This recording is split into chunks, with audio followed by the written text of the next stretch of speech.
Hello viewers, আসসালামু আলাইকুম। Welcome to my channel. আজকে আমি দেখাবো এই ভাইরাল ভি-নেকটা আমি কিভাবে তৈরি করলাম তার একটা টিউটোরিয়াল। তো আমি এখানে সাইডে লেজ ওয়ার্ক করেছি আর ভিতরে একটা কাপড় বসিয়েছি। সব কিছুই টিউটোরিয়াল আপনার সাথে শেয়ার করব, এজন্য আমার সাথেই থাকুন।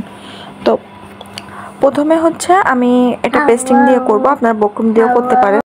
প্রথমে একটা বক্রম নিয়ে নিয়েছি, তারপর লম্বা নিচ্ছি 15 ইঞ্চি পরিমাণ আর চওড়া নিচ্ছি 3 ইঞ্চি পরিমাণ।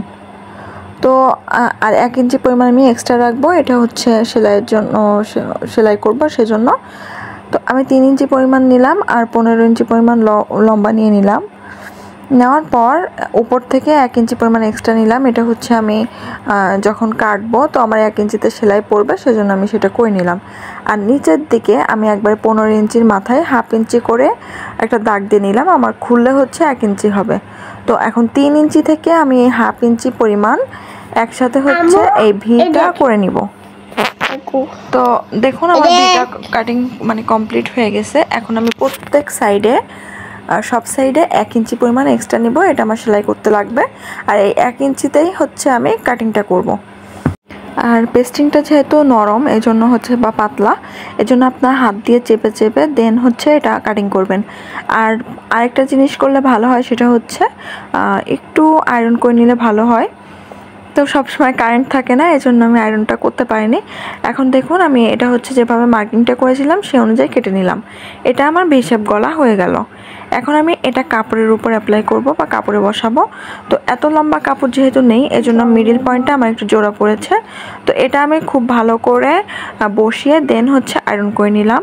নেওয়ার পর হাফ ইঞ্চির পরিমাণ এক্সট্রা রেখে, আমার যে পেস্টিংটা তার সাইড থেকে হাফ ইঞ্চি পরিমাণ এক্সট্রা রেখে দেন এটাও আমি কেটে নিচ্ছি।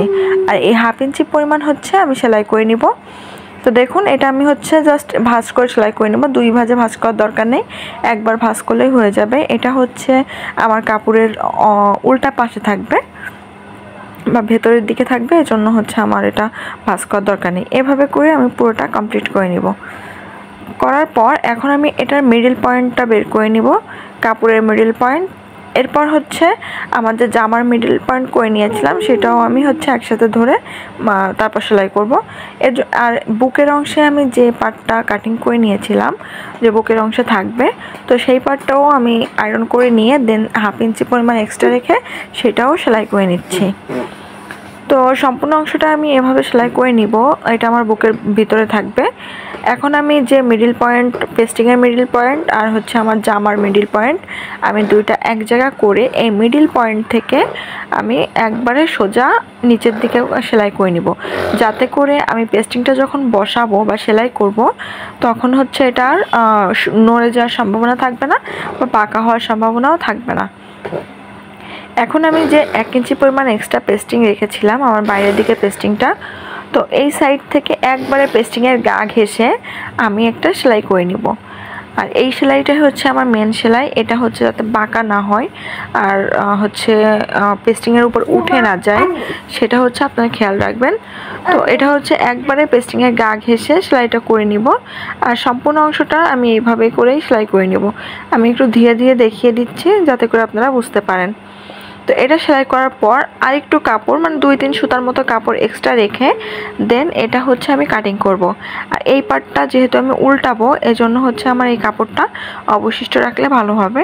তো যারা কাজ জানেন তারা তো বুঝতেই পারছেন যে আমি কিভাবে কাজ করছি, আর যারা জানেন না তাদের ক্ষেত্রে আমি বুঝিয়ে বলছি, আশা করি আপনাদের সুবিধা হবে। এরপর যে আমি বাড়তি কাপড়টুকু রেখেছিলাম সেখানে আমি হালকা একটু কাট করে নিচ্ছি।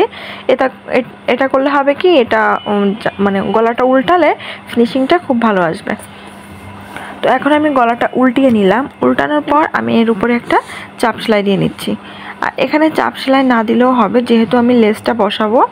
তো লেসটা একবারে বসালে এটা চাপ সেলাই হয়ে যাবে।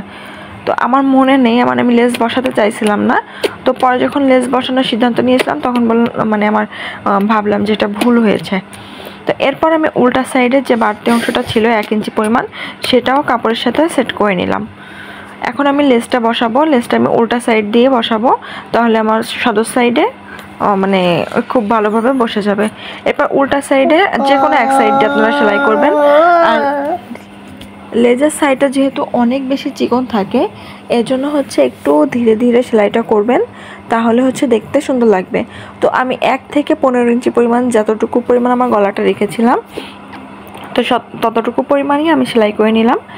আর এটা হচ্ছে আপনার পরপর 2টা সেলাই করে নিলে আরও বেশি ভালো হবে। দেখুন কতটা গর্জিয়াস দেখা যাচ্ছে। এখন হচ্ছে আমি গলাটা রাখবো 6 ইঞ্চি পরিমাণ। গলা 6 ইঞ্চি পরিমাণ রেখে বাকি যে 9 ইঞ্চি পরিমাণ থাকবে, সেই 9 ইঞ্চিতে আমি যে কাপড়টা আগে করে রেখেছিলাম, সেই কাপড়টা আমি জয়েন্ট করে নিব।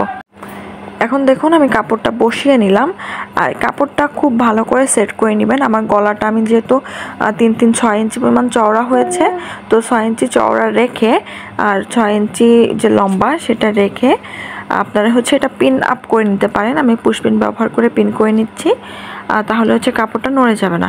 আর উপর থেকে দেখুন আমার 6 ইঞ্চি আছে কিনা সেটাও আমি দেখে নিলাম। এখন আমি যে কাপড়টা বসিয়ে নিয়েছি তার সাইড থেকেও সেলাই করে নিব, যাতে করে আমার গলাটা হচ্ছে নিচু হলে মানে কোনো সমস্যা না হয়, এই জন্য এটা করে নিলাম। আপনারা চাইলে এখানে এক কালারের ব্লু কালারের কাপড় দিয়েও করতে পারেন। অনেকে ভাবতে পারেন যে আমি এখানে ব্লু কালারের লেসটা ব্যবহার না করে তো অন্য কালারের লেস ব্যবহার করতে পারতাম। তো তাদের উদ্দেশ্যে বলি যে আমি এখানে ব্লু কালার, যে তোমার সালোয়ার, ওড়না, জামা সবই ব্লু কালার, এই জন্য আমি এই লেসটা ব্যবহার করেছি। তো কাজটি কেমন হয়েছে জানাবেন, ভালো লেগে থাকলে লাইক, কমেন্ট, শেয়ার করবেন। Thanks for watching. আল্লাহ হাফেজ।